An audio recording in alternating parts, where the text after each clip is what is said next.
एक और क्वेश्चन पूछूंगा इसी जी में जी जी पूछिए। कि जब कभी भी आपको एंग्जाइटी होती है हाँ हाँ। तो आप उस एंग्जाइटी को ख़त्म करने के लिए इंस्टेंट सॉल्यूशन क्या करते हो और लॉन्ग टर्म इसका सॉल्यूशन क्या हो सकता है? एंग्जाइटी मतलब उसके बाद से ऐसा नहीं कि मुझे कभी हुई नहीं, एक आध दिन कभी 2 घंटे आधा घंटा सिचुएशंस आती हैं ऐसी जो नॉर्मल बातें हैं। जब एंग्जाइटी होने लगी आपको अचानक से, सबसे आसान तरीका है जो 3 इडियट्स फिल्म में शायद वायरस ने बताया था, वही बात है या मुन्ना भाई में था, किसी में था कि जैसे ही तनाव होने लगे जोर से हंसना शुरू कर दो। मुन्ना भाई में शायद था ना। मैं ये नहीं कह रहा कि आप हंसे ही, वो एक तरीका है। बेसिक बात है कि जिस चीज से देखिए एंग्जाइटी में क्या होता है, एंग्जाइटी का मूल लक्षण ये है कि आपकी जो थिंकिंग की स्पीड है रॉकेट जैसी हो जाती है, बहुत तेज थॉट्स आती है, रनिंग थॉट्स बोलते हैं उनको, और वो सारी रनिंग थॉट्स नेगेटिव होती हैं या अमूमन नेगेटिव होती हैं। तो नेगेटिव थॉट्स का बहुत तेज गति से आना एंग्जाइटी है। एंग्जाइटी को रॉकेट साइंस नहीं, सिंपल सी बात, एंग्जाइटी ये होती है। ठीक, ये हम सबके साथ होता है, नॉर्मल सी बात है। अगर दिन में सप्ताह में एक आध बार हुआ तो नॉर्मल बात है, कोई तनाव की बात नहीं है। ज्यादा होने लगे तो चिंता की बात है। और जब ये एंग्जाइटी साइकोसोमेटिक बन जाती है, साइकोसोमेटिक का मतलब है साइकोलॉजिकली शुरू होके बॉडी पे असर पड़ने लगे, सोमेटिक हो जाए।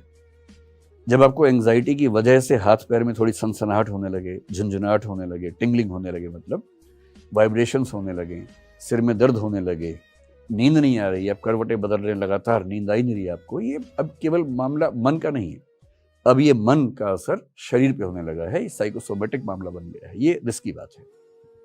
और अगर ये 2 सप्ताह लगातार चल गया तो ये डिप्रेशन हो जाएगा। उसके बाद डिप्रेशन की परिभाषा है कि कम से कम 2 सप्ताह की वो अवस्था हो और आप हेल्पलेसनेस, पर्पसलेसनेस, वर्थलेसनेस ये सब महसूस करें कि जीवन का सार नहीं है, मेरे आसपास कोई नहीं है, मैं अकेला हूँ, निराश हूँ, अवसाद में हूँ, हताशा में हूँ, निरर्थक हो गया हूँ।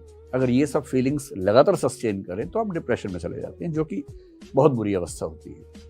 तो कभी आपको एंग्जाइटी हो, इससे सबसे आसान तरीका है, ठीक उस समय एंग्जाइटी जैसे शुरू होने लगे उस विषय पर सोचना नहीं है, काम इतना ही करना है।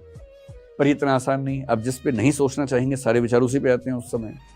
तो अगर मैं कहूँ कि मेडिटेशन कर लो, वो सब उस समय होता नहीं है, मुझसे तो नहीं होता है, आपसे शायद हो जाता हो, मुझसे तो नहीं होता है। तो सबसे अच्छा तरीका उस समय आपको फिल्म देखना शुरू कर दें या रील्स देखना शुरू कर दें। रील्स में ऐसे बहुत इंटरेस्टिंग इवेंट्स होते हैं 10-10 सेकंड के।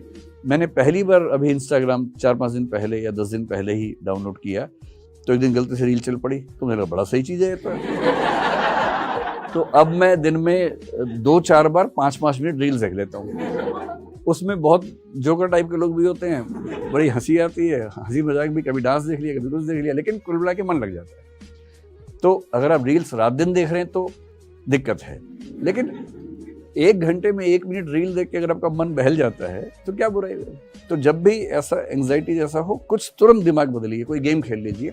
सबसे अच्छा है रनिंग कर लीजिए या जॉगिंग कर लीजिए या तेज गति से चलिए। देखिए एंग्जाइटी नेगेटिव हार्मोन्स को बढ़ाएगी, इतना ही करने की पॉजिटिव हार्मोन्स को ले आना है।